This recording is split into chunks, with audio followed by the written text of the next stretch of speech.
Squash. One bright fall day, Sophie chose a squash at the farmer's market.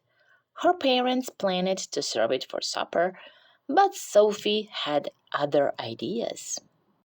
It was just the right size to hold in her arms, just the right size to bounce on her knee, just the right size to love. "I'm glad we met," Sophie whispered. "Good friends are hard to find." At home, Sophie used markers to give her squash a face. Then she wrapped it in a blanket and rocked it to sleep. When it was time to make supper, Sophie's mother looked at the squash. She looked at Sophie. "I call her Bernice," Sophia said. "I'll call for a pizza," said her mother. After that, Bernice went everywhere with Sophie, to story time at the library, to visit other squash at the farmer's market, to practice somersaults by the garden. Every night, Sophie gave Bernice a bottle, a hug, and a kiss. "Well, we did hope she'd love vegetables," Sophie's mother told her father. "Shh," Sophie said. "Bernice is sleeping." "Sweet pea," Sophie's mother said one morning as they made blueberry waffles. "Bernice is squash, not a friend. If we don't eat her soon, she'll get mushy and gross. Let's bake her with the marshmallows. Won't that taste yummy?" "Don't listen, Bernice," Sophie cried. That afternoon, Sophie's father took her shopping. "Sugar beet," he said. "Bernice is a squash. Why don't you pick a nice toy to play with instead?" But the trucks were too hard, and the dolls were too soft. Sophie clutched Bernice tightly. "No thanks," she said. "I have everything I need."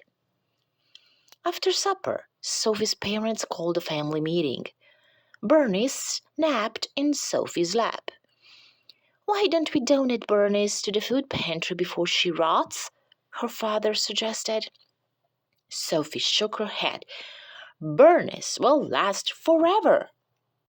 "Bernice seems a little blotchy," said Sophie's dad on the way to the library one day.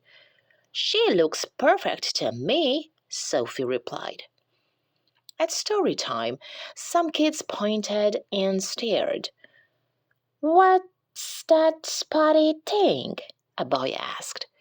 "Her name is Bernice, and she's squash," Sophie said, "with freckles."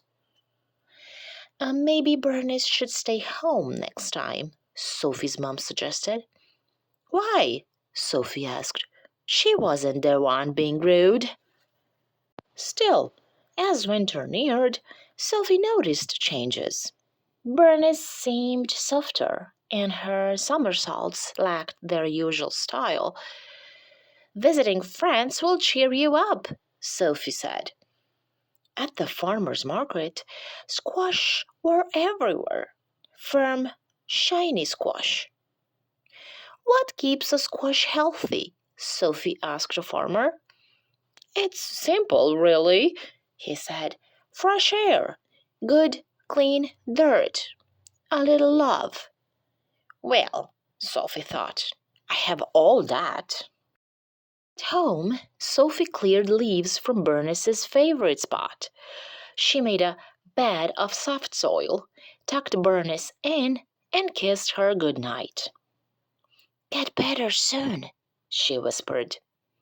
That night, while Sophie slept, the wind whistled and tiny snowflakes fell. When she awoke, the world was covered in white. "Do you think Bernice is cold out there?" Sophie asked her mother. "I'm sure she's warm and cozy under her snow blanket," her mother replied. Sophie gazed out the window all morning. She was still there in the afternoon when her father came home with a surprise. "You need a new friend," he said. "Meet Ace." Ace was nice, but boring. He just swam around and around in his bowl. But during the long winter, Sophie discovered that Ace was a superb silent reader who did fabulous flip turns, and he always listened politely when she talked about Bernice. Bernice was great at keeping secrets. When the snow finally melted, Sophie rushed to the garden. The only thing there was a small green sprout.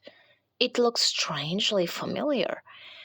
"Bernice," Sophie said, "how was your winter?"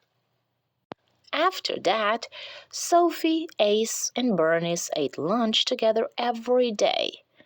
One bright summer morning, Sophie somersaulted across her yard, landed by the garden, and stared in disbelief.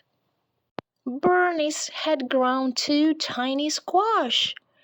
"Wow," Sophie told them, "you look just like your mom." Soon Bonnie and Baxter were just the right size for Sophie to hold in her arms and bounce on her knee. Just the right size to love.